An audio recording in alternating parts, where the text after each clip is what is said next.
বিষয়ে অকিবাল আছেন এবং আপনাদের নেতৃত্বের সাথে মনে হয় কয়েকবার দেখা হয়েছে। এটা হয়তো মানে আশা করছি এটা অচিরে হয়ে যাবে।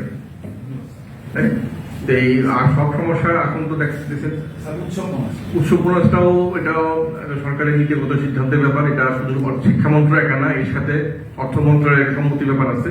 দুইটা মন্ত্রণালয় আমরা আমাদের মানসিক পক্ষ থেকে আমাদের যতদূর সমর্থন দেওয়া দরকার আমরা সেটা দেব ইনশাআল্লাহ।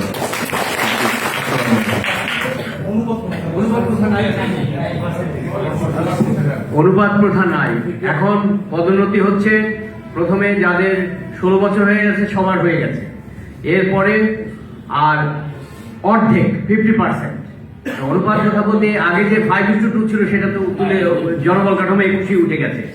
এখন অর্ধেক জনবলকে তাদের 8 বছর পূর্ণ হলেই তাদেরকে একটা ডিভিসি কমিটি আছে, সেই ডিভিসি কমিটি নিয়ে আপনারা কথা বলতে পারেন। এটা জেলা প্রশাসকের নেতৃত্বে, সেইখানে কিছু অনেক সময় দেখা যায় গভর্নিং বডি সেখানে তার নিজস্ব লোককে দেওয়ার জন্য সিনিয়রকে কম নম্বর দেয়, সেটা নিয়ে আপনাদের প্রশ্ন থাকতে পারে। কিন্তু আগের থেকে এখন স্মুথ হয়েছে এবং প্রতি বছর আপনারা 5% করে ইনক্রিমেন্ট এগুলো দিচ্ছে। আর যে ফিনান্সিয়াল যে ইয়েটার কথা বলছেন, বৈষম্য যেটা বাড়ি ভাড়া এবং চিকিৎসা এগুলো উৎসব ভাতা এগুলো কম হচ্ছে, এগুলো ব্যাপারে সরকার অকেবল আছেন এবং আমাদের উপদেষ্টা বা অন্যান্যরা এটা একাধিকবার আপনাদের প্রতিনিধিরা দেখা করেছেন।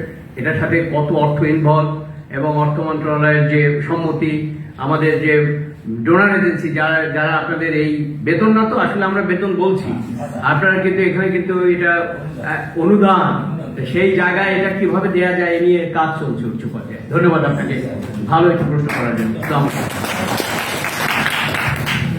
একটু স্যার, সম্মানিত সহকর্মীবৃন্দ, আমরা অত্যন্ত আনন্দিত যে আমাদের মাঝে আজকে উপস্থিত হয়েছেন মাউসি দপ্তরের আমাদের ট্রেনিং সিভিংসের পরিচালক এবং অন্যান্য কর্মকর্তাবৃন্দ।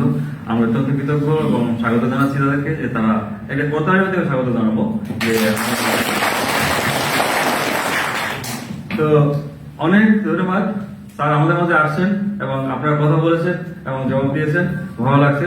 তো আমি আশা করব স্যার মাঝে মাঝে যদি মাউসি থেকে আমাদের মাঝে আসেন এবং এই ট্রেনিং গুলোকে দেখেন, তাহলে এরা উদ্যুক্ত হবে এবং ভালো লাগবে। তো আশা করছি যে আপনারা বিষয়টি খেয়াল রাখবেন। সবাইকে ধন্যবাদ, ভালো থাকবেন।